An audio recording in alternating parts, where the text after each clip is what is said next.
Hello and welcome to today's video homework assignment. Today's topic is the Feudal Hierarchy, which essentially is the story of how Europe tried to recover after the fall of Rome. First, let's back up. Remember what happened to the Roman Empire?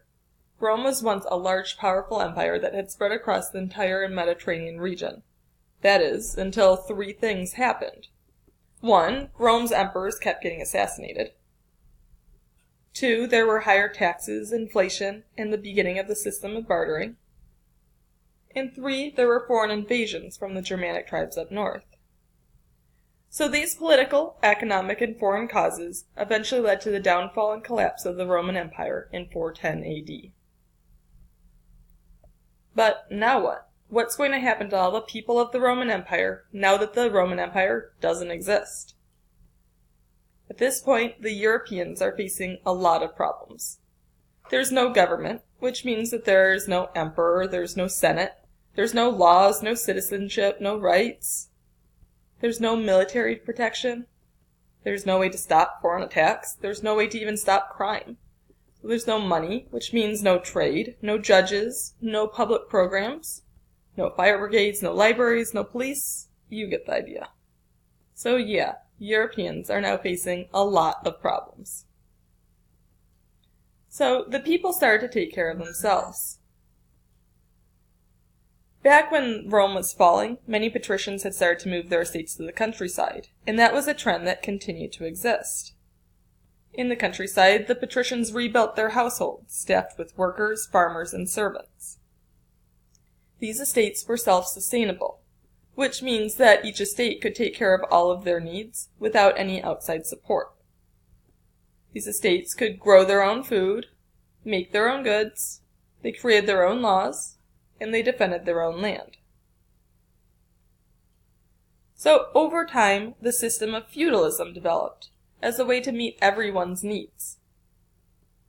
So what is feudalism? Well, the word feud means to fight, which might bring to mind games like Family Feud, or maybe like a fight or a feud that you had with a friend.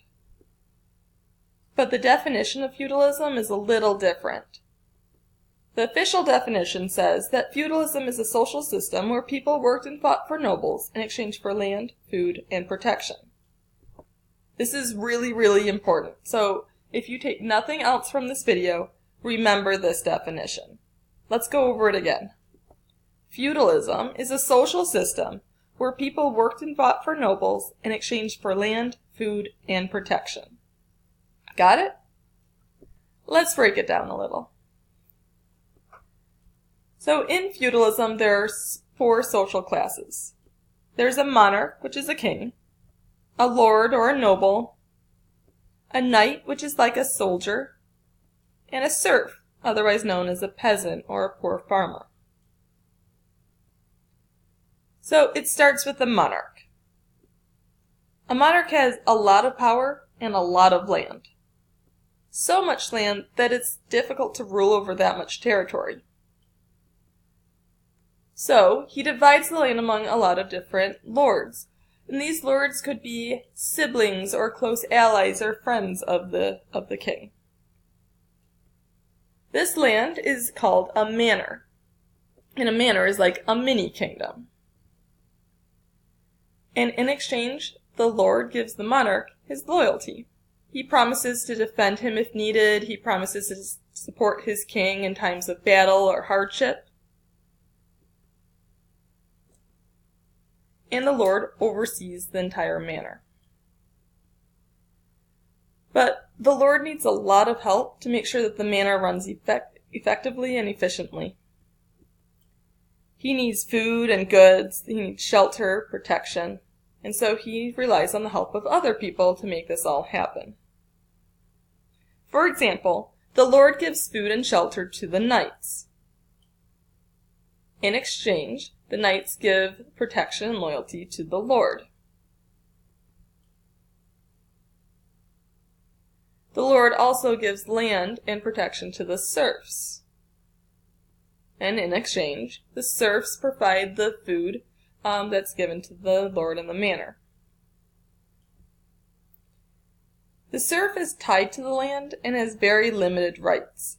He has very harsh living conditions, and really life is pretty tough for the serf. So why does he stay? Why put up with all the hardship if he has very little to gain for it? It all comes down to protection. More than anything else at this time period, the serfs need protection.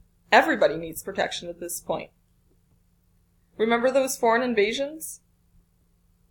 So now we have new invasions, not just the Germanic tribes. We also have the Vikings, and we have the Huns as well, that are threatening to take over the Europeans. So yes, it comes down to protection. They need to survive more than anything else.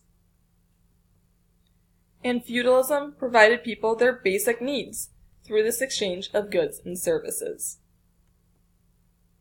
Let's recap a little. So on top, you have the monarch. He has a lot of land that he can't control all on his own, so he gives it to the nobles. The nobles then give land and shelter to the knights, who protect the entire manor and the kingdom. And below that, we have the serfs. It wasn't the most fair system, but it kept civilizations alive for hundreds of years. Alright, everybody, thank you for doing your homework, and to all my wonderful students who watched this whole video, I want you to read this message below and try to get a little surprise. Thank you so much.